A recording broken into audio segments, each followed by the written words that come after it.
眼眉尾對上啦，都係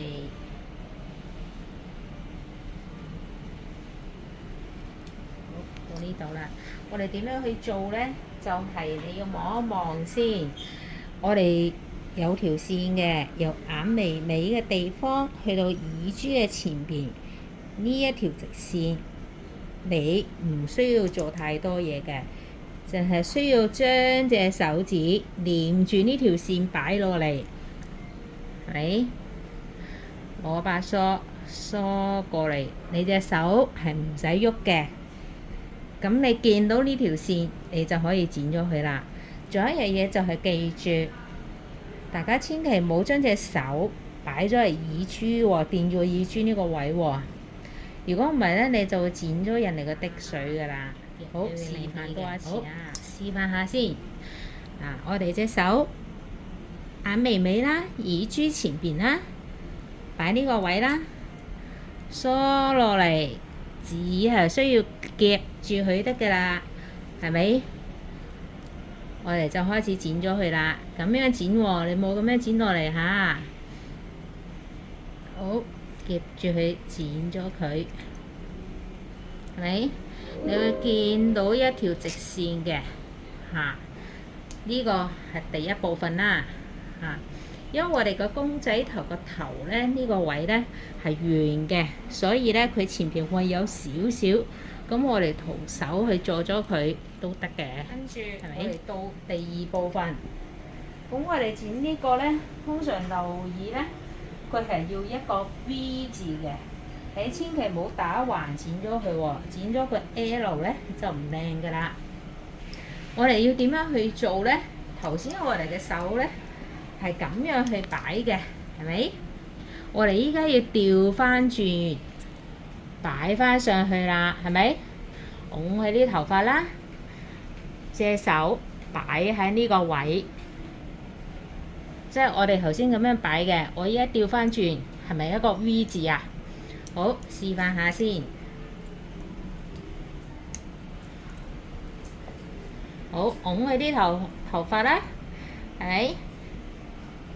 擺隻手喺度啦，都係同樣嘅方法啦。梳翻落嚟，你就係需要夾住佢得㗎啦，係咪？頭先個滴水喺呢度，我同個滴水連翻條線，連住佢喺呢個位剪咗佢 OK 㗎啦。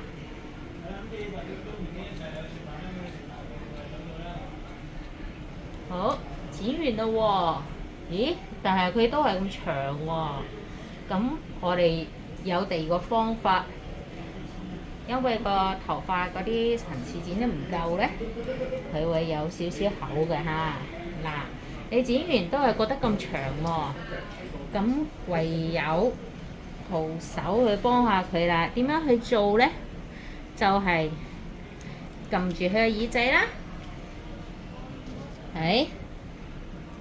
跟住慢慢挑翻靚佢，就 OK 啦。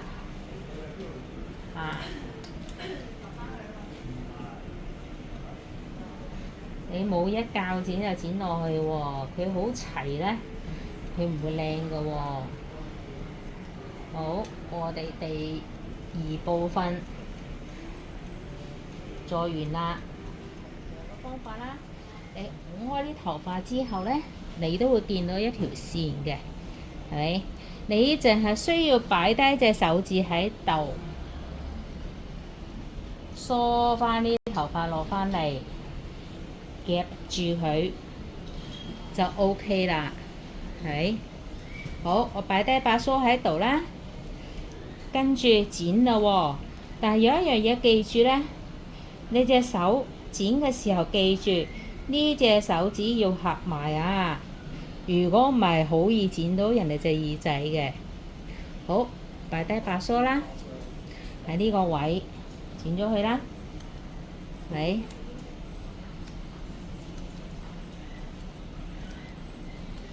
好，嗱，仲有少少喎，我哋冇追咯喎，梳多次咯，係咪？我擺呢個位，個位擺得啱嘅。咪梳多次咯，仲有一樣嘢就係咧，你冇將隻手指褪下咗落嚟喎。如果唔係，你會剪咗人哋後邊嗰啲頭髮噶喎。好，仲有少少，我哋一路跟住條髮線，擺低隻手，梳翻啲頭髮落嚟，夾住佢得㗎啦。你隻手唔需要周圍擺嘅。好，剪咗佢啦。好，剪完啦，你會發覺咧呢個位咧都係有幾條走咗出嚟嘅，係咪？呢個位因為我哋嘅手指咧有厚度，所以當你夾埋過去嘅時候咧，你係夾唔晒嘅，所以有幾條頭髮係走咗出嚟嘅，都係用同樣嘅方法啦，係咪？剪咗佢咯，啊！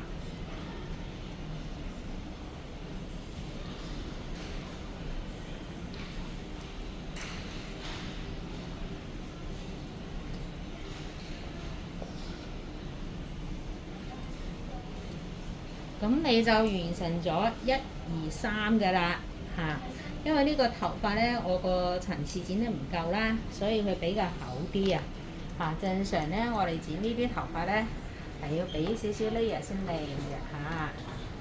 好，呢個係一個男士嘅，因為你唔小心剪短咗，人哋唔中意啊嘛。好，都係啦，同樣個方法啦，眼眉尾。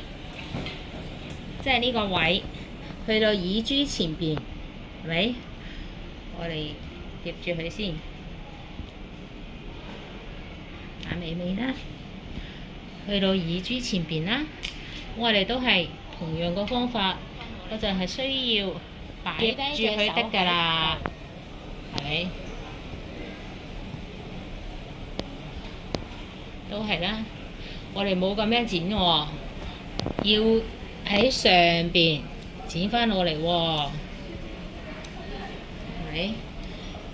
好，當你剪完啦，咦，仲係有少少長喎，你可以剪多次嘅，只要你個手擺個位置啱嘅，係冇問題㗎。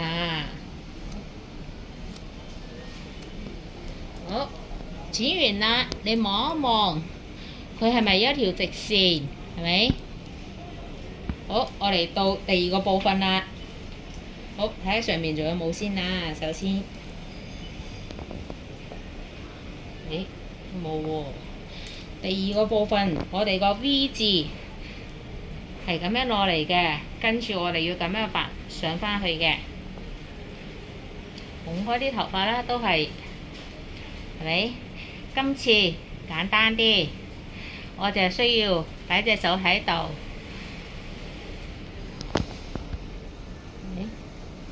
都喺呢度啦，耳珠前邊啦，擺低隻手啦，梳翻啲頭髮落嚟啦，有幾多剪幾多，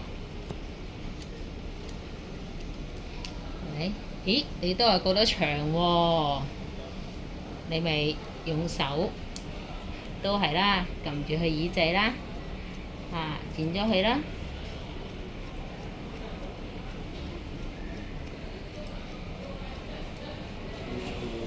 記住喎，要小心喎，因為徒手嘅時候咧，唔小心會剪到人哋耳仔嘅喎。好，當我哋做完呢部分啦，嗱，層次唔夠咧，你剪出嚟就冇咁靚㗎啦。當我哋做完第二個部分之後，好，到第三個部分啦。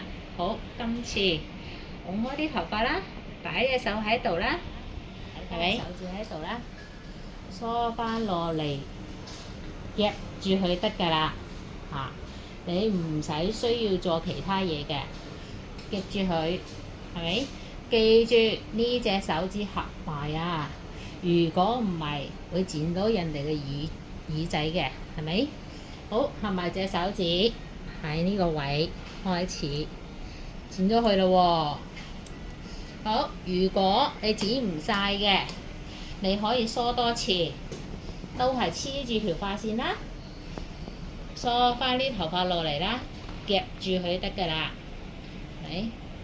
好，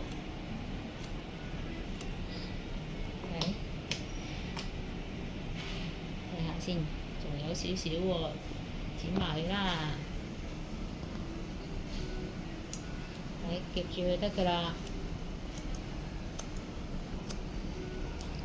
好，剪完你都會發覺呢度有幾條長咗出嚟嘅，就算真人佢都係有幾條多嘅。不過唔緊要，我哋都可以同樣個方法啦，係咪？徒手剪咗佢啦。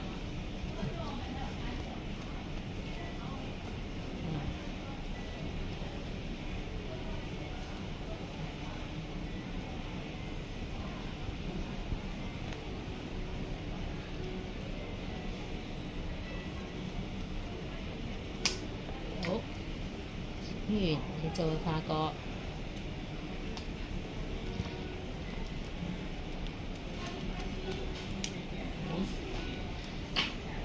呢個露耳仔嘅方法，